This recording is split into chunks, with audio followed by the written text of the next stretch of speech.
Assalamualaikum warahmatullahi wabarakatuh. Selamat datang kembali di Hasanuddin Pod Edu. Adalah acara podcast sekitar pendidikan, tempat di mana kita mengeksplorasi cerita inspiratif dari para insan pendidikan berprestasi. Saya Fitri, kelas 10, jurusan Broadcasting dan Perfilman Hasanuddin Pare. Kali ini kita kedatangan tamu yang sangat spesial. Beliau adalah salah satu guru yang berprestasi di SMK Hasanuddin. Assalamualaikum Pak Yazid. Waalaikumsalam warahmatullahi wabarakatuh. Ya, beliau adalah Bapak Muhammad Mustafa Yazid, SPD. Beliau merupakan juara 1 tingkat nasional kompetisi Sains Merdeka Indonesia, cabang lomba olimpiade tingkat guru SMA SMK bidang fisika tahun 2023. Bagaimana kabarnya Bapak? Alhamdulillah baik. Fitri gimana kabarnya? Alhamdulillah saya juga baik. Okay. Itu ceritanya bagaimana ya Pak sampai mendapat juara 1 tingkat nasional loh. Bisa nggak Bapak ceritain sedikit? Oke, sebelumnya terima kasih kepada Hasanuddin Pod Edu yang telah mengundang saya untuk sedikit berbagi pengalaman terkait kemarin saya mengikuti KSMI atau Kompetisi Sains Merdeka Indonesia, lomba guru atau olimpiade guru cabang olahraga maksud saya cabang olimpiade fisika. Ya di situ ceritanya awalnya iseng-iseng saja saya di Instagram saya mendapat info, sebenarnya tidak hanya dari Instagram tapi dari repostan teman-teman yang yang kebetulan lewat gitu ya, yang kebetulan lewat, yang post story seperti itu. Nah, saya lihat di dalam story itu ternyata ada lomba guru. Maksudnya guru ada lombanya. Jadi saya tertarik untuk ikut atau jiwa ingin bersaing saya kembali keluar. Jadi saya saat itu iseng-iseng untuk coba mengikuti lomba itu. Akhirnya tepatnya tanggal 24 waktu itu fisikanya untuk gurunya tanggal 24 dan pengumumannya di tanggal 2 September. Tadi 24 Agustus pelaksanaannya.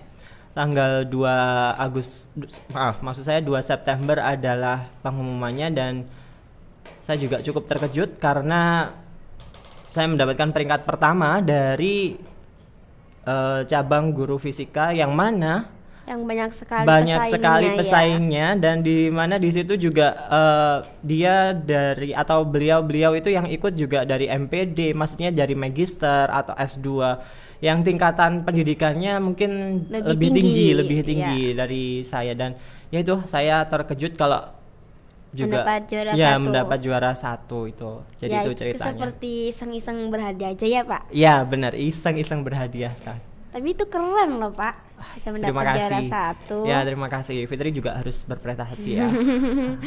Bagaimana Bapak memutuskan untuk menjadi seorang guru dan apa yang mendorong Bapak memilih untuk karir ini? Oke, memilih karir menjadi guru sebenarnya adalah dorongan dari orang tua dan guru saya pribadi. Jadi guru BK waktu itu atau guru BK itu menyarankan kalau semisal saya itu cocoknya ya kayak ini ya, kayak bukan bekerja di air atau enggak ya. Jadi guru BK itu menyarankan untuk lebih cocok memilih prodi pendidikan. Jadi meskipun sebenarnya keinginan pribadi saya tidak menjadi pendidik, saya inginnya menjadi teknisi atau yang teknisi.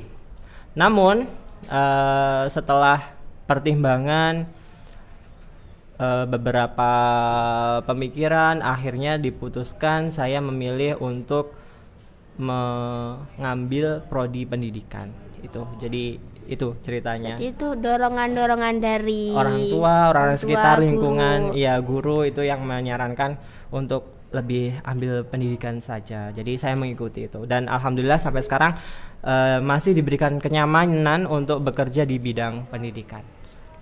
Nyaman ya berarti dengan karir yang ini ya? Nyaman karena ketemu Fitri, ketemu teman-teman yang lain. Nah, jadi masih bisa jadi kayak awet muda. Katanya kalau guru kan awet muda itu kan ya. Iya, karena kan lebih santai. Iya, lebih santai. Oke. Bisa lanjut? Boleh, silakan. Bisa Bapak berbagi kisah inspiratif tentang salah satu momen karir Bapak yang paling positif dan memotivasi? Oke. Kalau saya pribadi sebenarnya untuk yang menginspirasi itu adalah, jadi sebenarnya saya mendapatkan juara 1 itu tidak langsung semerta-merta langsung jadi juara 1 ya, karena sebelumnya saya juga mengasah kemampuan saya dari SMA. Jadi dari SMA saya sudah mulai dididik sama guru fisika di sekolah saya dulu untuk mengikuti ekstra olimpiade. Nah, di ekstra olimpiade itu nanti kalau semisal ada event olimpiade diambilkan dari situ. Jadi meskipun mungkin anggapannya siswa lain atau orang-orang lain bahwa fisika itu sulit, tapi nggak tahu saya kok menemukan kesukaan di fisika itu. Selain itu juga gurunya waktu itu menyampaikan materinya dengan sangat jelas atau enak, fun, asik gitu. Asik orangnya. Jadi saya meskipun dapat tambahan, misal setelah pas ekstrakurikuler olimpiade itu kan kita disuruh drilling soal, jadi kita mengerjakan soal terus-terusan gitu. Tapi nggak tahu, kadang sampai 5 jam itu nggak kerasa ya mengerjakan kayak gitu-gitu. Saking asiknya. Jadi menemukan keasikan untuk belajar fisika sejak zaman saya SMA, dan itu diasah lagi waktu saya kuliah. Pernah juga mengikuti atau menjadi wakil universitas untuk bisa mengikuti ONMIPA, waktu itu event ONMIPA PT 3 tahun berturut-turut. Alhamdulillah juga itu mungkin bisa enggak tapi itu kayak tantangan baru ya, gitu tantangan ya, Pak? baru. Jadi maksudnya jiwa itu sering ditumbuhkan ke dalam diri saya untuk bersaing gitu. Jadi sampai guru pun saya juga masih ingin bersaing. Tetap diberi semangat sama guru-guru tetap yang diberi lain. Semangat untuk guru-guru yang lain itu. Jadi itu mungkin inspirasinya. Jadi sebenarnya bukan tiba-tiba langsung jadi juara 1. Iya, ada prosesnya ada ya, prosesnya. dari bawah. Jadi ada prosesnya. Itu. Oke, bagaimana Bapak mengatasi tantangan yang mungkin Bapak hadapi dalam mengajar, terutama dalam menghadapi siswa dengan berbagai kebutuhan yang seperti nakal mungkin? Oke, selama 4 tahun saya mengajar, otomatis saya pasti menemukan beberapa siswa dengan macam-macam karakter. Salah satunya mungkin cerdas istimewa, mempunyai bakat istimewa, ataupun dengan karakter yang lain. Ya itu adalah tantangan guru, karena memang tidak mungkin siswa itu punya kemampuan yang homogen. Jadi heterogen itu adalah tantangan bagi kami sebagai seorang guru untuk tetap bisa menyampaikan materi atau tetap bisa menyampaikan ya kalau kita bilangnya tujuan pembelajaran mata pelajaran kita itu apa ke siswa, meskipun latar belakangnya seperti itu. Jadi tetap harus bisa tersampaikan ke siswa yang bisa membuat mereka paham. Ya, gitu bisa ya, membuat mereka paham gitu. Jadi meskipun dia nakal ya, apa yang harus saya lakukan? Mungkin yang pertama mungkin mendekati secara pribadi. Kenapa di mata pelajaran saya mungkin anak tersebut kenapa kok kayak menyepelekan ya, gitu mungkin ya, menyepelekan atau sulit, merasa kesulitan, ada apa kayak gitu, mendekati secara personal. Kalau memang tidak bisa, mungkin saya berhusnudon bahwa banyak, maksudnya mungkin tidak di fisika, mungkin tidak di IPAS kalau kita sekarang bilangnya, mungkin di bakatnya di bidang lain. Jadi tidak apa-apa di mapel saya. Kalau semisal seperti itu, yang jelas tetap di mapel saya harus mendapatkan nilai sesuai dengan KKTP yang sudah ditentukan gitu. Jadi dia kayak harus tetap mendengarkan walaupun dia tidak mengerti gitu ya. Nggak apa-apa, diterima aja. Dulu kan waktu ya semuanya ya, meskipun ada mapel yang tidak bisa dimengerti, ya diterima aja. Nanti nggak tahu nanti yang mana yang bisa, nggak tahu itu nanti mungkin jalurnya di yang tidak kita kira kan nggak tahu nanti kan ke nggak tahu depannya. juga dia bisanya di bidang apa Ya, gitu benar, ya. ya benar seperti itu. Oke, apa strategi Bapak dalam memotivasi siswa yang kurang termotivasi atau menghadapi kesulitan dalam pembelajaran? Oke, untuk siswa yang mengalami kesulitan dalam pembelajaran, ya itu tadi biasanya saya mendekati secara pribadi ya. Kalau semisal dia mata pelajaran IPAS itu kan menurut saya pribadi ya, mungkin bagi siswa juga kesulitan ya. Sedikit rumit gitu ya. Sedikit rumit ya. Jadi kalau misal memang banyak yang misal iya kalau satu-satu gitu, masa mendekati semua Pak gitu? Enggak juga. Jadi intinya ketika yang parah itu yang baru saya, kenapa sih kamu pada saat mapel saya didekati? Mungkin juga karena kita kan juga harus punya empati kepada siswa untuk gimana sih kondisinya dia di sekolah atau di rumah, mungkin dia lagi ada masalah sehingga waktu mapel tidak bisa mengikuti dengan baik. Jadi itu mendekati secara atau berusaha untuk memposisikan diri sebagai siswa. Gitu. Kayak nenangin dia. Ya, menenangkan atau sampai mungkin pada akhirnya nanti ya itu tadi kalau semisal memang tidak bisa mencapai nilai maksimum ya enggak, yang penting harus KKTP ya sesuai dengan kriteria ketuntasan tujuan pembelajaran. Berarti Bapak seperti memberi semangat untuk ya, tetap siswa memberi semangat kepada siswa ya?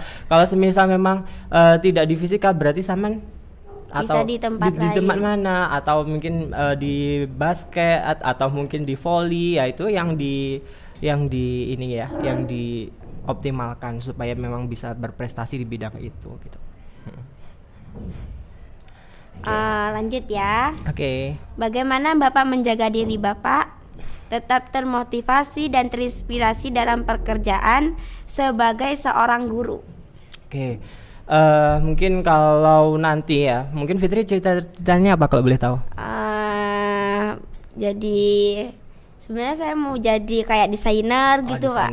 Okay. Atau penyiar radio sebenarnya. Oh, oke. Ya berarti cocok ini. Susah nanti bisa dikembangkan lagi. Nah, itu tadi bagaimana menjaga diri untuk tetap termotivasi. Ya, mungkin kalau nanti cita-citanya peserta mungkin ada yang jadi guru, nanti tugasnya guru itu tidak hanya mengajar ya. Jadi selain mungkin ada tugas tambahan dari sekolah mungkin atau ada event apa gitu. Jadi yang kayak menjadi pelatih juga. Iya, menjadi pelatih guru. Jadi selain kita harus menyiapkan bahan ajar dan lain sebagainya, memang kayak kemarin mungkin waktu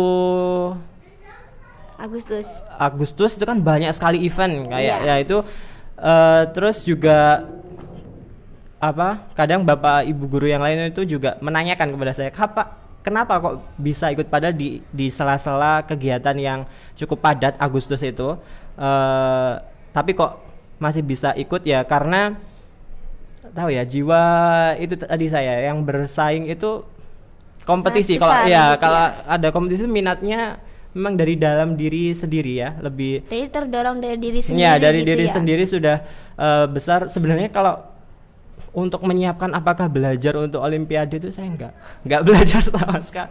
Maksudnya karena hari itu sekolah lagi disibukkan dengan perpanjangan izin operasional. Mungkin kelas BP waktu itu kan sempat di moving kelasnya ya, karena digunakan untuk perpanjangan izin operasional. Nah itu sehari sebelumnya kan hari Senin itu olimpiadanya, hari Selasa perpanjangan izin operasional, yang mana pada saat perpanjangan izin operasional itu juga banyak yang perlu disiapkan. Jadi nggak tahu, tetap bisa meluangkan Jadi sebenarnya sibuk itu relatif ya, bergantung dengan diri sendiri juga. Kalau semisal kita sibuk tapi kita tetap bisa meluangkan, ya tetap bisa berprestasi. Jadi harus tetap konsisten gitu ya, ya tetap Pak? konsisten dengan diri kita itu ya.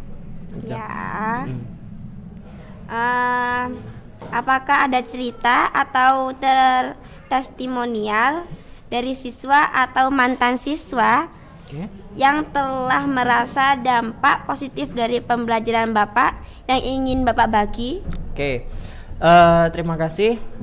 Ya, sebenarnya cukup banyak ya cerita dari mantan siswa yang mungkin sangat berkesan. Yang paling berkesan itu adalah salah satunya waktu itu saya pernah kalau mungkin saya kan sebelumnya tinggalnya di Surabaya, ngajarnya di Surabaya. Oh, berarti di sini baru pindah gitu ya? Iya, di sini baru sekitar 2 tahun atau 3 tahunan, jalan 3 tahun gitu. 3 tahunnya sekarang. Ya, jalan 3 tahun. Nah, waktu saya mengajar di Surabaya itu saya mendapatkan murid yang dia luar biasa, bakatnya istimewa, atau menurut saya cerdas istimewa, karena dia bisa mewakili Indonesia ya, jadi Indonesia ya di ICO atau International Chemistry Olympiad.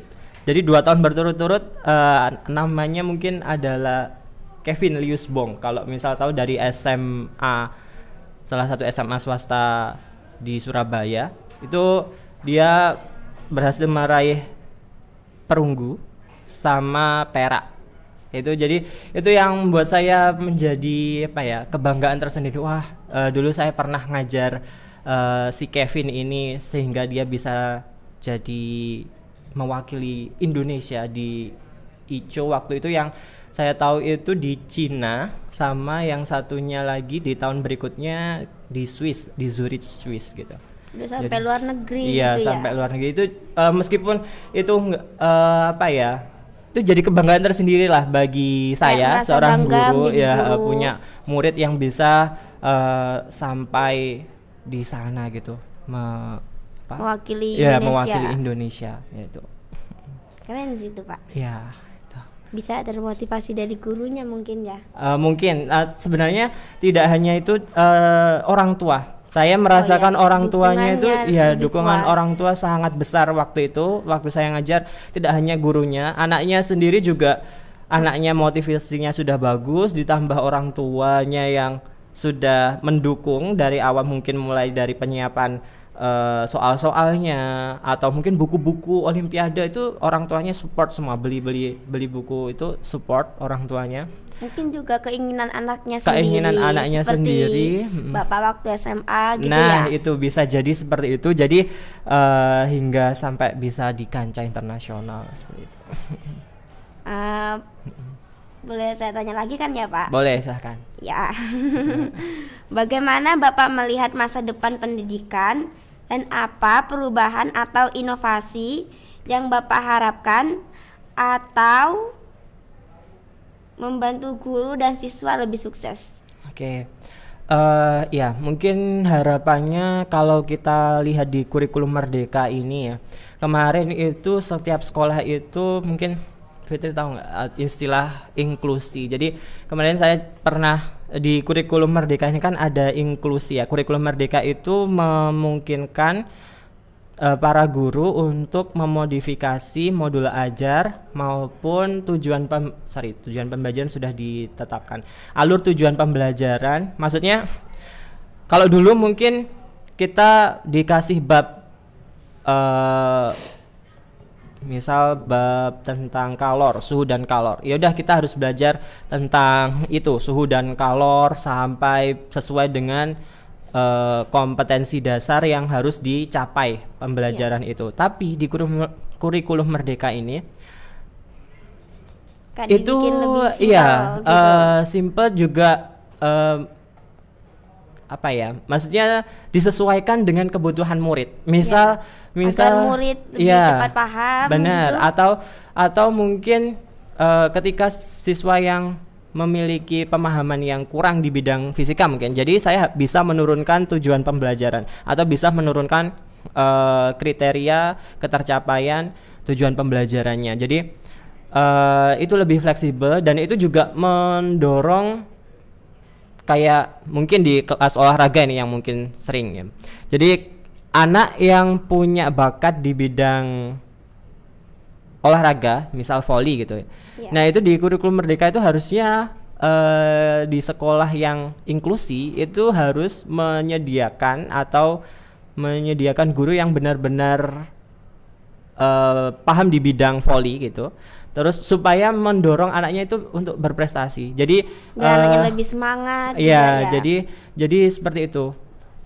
Itu sebenarnya sudah disusun sama pemerintah atau Kemendikbud itu ya. Saya rasa kurikulumnya ya memang meskipun itu juga jadi tantangan bagi Bapak Ibu guru untuk mempelajari kurikulum yang baru kemarin kurikulum 13 revisi sekarang menjadi kurikulum Merdeka. Namun esensi dari perubahan itu bagus. Jadi menggali bakat siswa untuk yang mana yang bagus, dia minatnya di mana. Ya, itu yang dilatih terus supaya jadi sampai berprestasi. Oh, berarti gitu. Biar guru juga tahu bakat siswa tersebut di mana dan dia bisanya yang di mana gitu. Iya, benar seperti itu. Itu jadi ya itu tujuannya, maksudnya sudah disesuaikan dengan pemerintah. Jadi tugas kita adalah untuk memahami itu. Jadi jangan untuk tidak textbook mungkin atau yang ada di buku seperti ini kita harus mengajarkan seperti ini, anaknya ya enggak seperti Nggak itu. Harus gitu ya. Iya, jadi harus bisa kita bapak atau guru yang lain bisa mengajarnya dengan sesuai dengan minatnya dia, minatnya siswa itu ya. Oke. Apa pesan atau saran yang ingin Bapak sampaikan kepada guru-guru lain yang ingin mencapai tingkat keberhasilan yang sama seperti karir mereka? Oke, terima kasih. Mungkin pesan dari saya itu tadi ya, di luar maksudnya tugas guru yang banyak seperti itu, jangan merasa bahwa banyak tugas, nanti belum ada tugas di rumah, tugas mengajar, tugas luar sekolah gitu ya nggak usah dibikin pusing, ikuti aja alurnya. Misal kalau kita ada waktu untuk ikut, kayak misal sekarang kan ada di PMM itu, kalau guru itu ada platform Merdeka Mengajar, di situ kan ada pelatihan mandiri. Kapan kita bisa melihat itu? Sebenarnya ya waktu jam kosong itu kan kita bisa melihat pelatihan mandiri, terus kita bisa mengikuti webinar untuk meningkatkan kemampuan kita dalam pedagogik atau mengajar seperti itu. Jadi maaf Pak, kalau bertanya pedagogik itu apa ya? Pedagogik itu adalah kemampuan guru untuk mengajar lah, kurang lebih seperti itu. Jadi kemampuan guru untuk handle kelas. Jadi seperti itulah. Jadi itu kan banyak sebenarnya, kalau tidak hanya di PMM aja. Di PMM itu kayak platformnya guru. Setiap guru itu pasti punya namanya akun belajar.id. Kalau misalnya kita tahu akun belajar.id itu nanti ada platform Merdeka Mengajar. Nah, dari situ banyak sekali webinar yang mungkin akan meningkatkan kemampuan kita dalam proses pengajaran. Jadi guru juga ikut belajar. Dia hanya muridnya, guru juga belajar tentang ya kurikulum yang baru. Terus habis itu juga modifikasi modul ajar, banyak yang harus dipelajari oleh guru. Jadi meskipun Pak Yazid sudah fisika, ya fisikanya sebenarnya saya juga masih belajar. Terus terutama karena sekarang menjadi pendidik, saya lebih belajar ke cara menghandle kelas gitu yang bagus. Jadi pesannya tetap semangat meskipun di dalam tugas yang begitu banyak, namun itu semua bisa teratasi. Jadi waktu 24 jam itu rasanya untuk meluangkan 1,5 jam yang kurang lebih tidak ada berapa persennya dari 24 jam itu. Jadi bisa untuk tetap berprestasi. Jadi itu tetap semangat meskipun tugas guru yang banyak. Padat. Jadi 1 jam untuk guru itu sangat berharga ya Pak? Berharga sekali. Jadi karena nanti yaitu tadi di platform Merdeka Mengajar kita bisa dicek sama Kemendikbud apakah atau Cabjin biasanya ini sudah, atau orang ini atau guru ini itu sudah melakukan pelatihan mandiri atau tidak, itu bisa terdeteksi sama sana. Jadi dicek lagi dari sananya. Iya, jadi di sana itu kalau semisal kita belum melakukan pelatihan mandiri, pasti nanti akan ada teguran dari pihak cabang dinas untuk mengikuti ya webinar ataupun pelatihan mandiri yang ada terutama yang ada di platform Merdeka Mengajar itu. Seperti itu. Jadi guru itu agak rumit dan susah ya. Ya, cuma dibawa senang aja. Ya, biasanya. dibawa senang aja. Jadi ya itu. Oke, terima kasih ya Bapak. Sama-sama. Dan Bapak Yazid adalah contoh sempurna bahwa menjadi seorang guru yang berprestasi bukan hanyalah mengerti pengetahuan akademis, tetapi juga tentang empati, edukasi, dan komitmen untuk membantu siswa mencapai impian mereka. Kami harap cerita inspiratif ini dapat memotivasi Bapak untuk saling menghargai guru-guru di sekitar Bapak dan memberikan dukungan yang mereka butuhkan. Terima kasih telah bergabung dengan kami di episode Guru Berprestasi. Jangan lupa untuk mendengarkan episode berikutnya di Hasanuddin Pod Edu. Saya Fitri undur diri. Sampai jumpa kembali. Wassalamualaikum warahmatullahi wabarakatuh. Waalaikumsalam warahmatullahi wabarakatuh.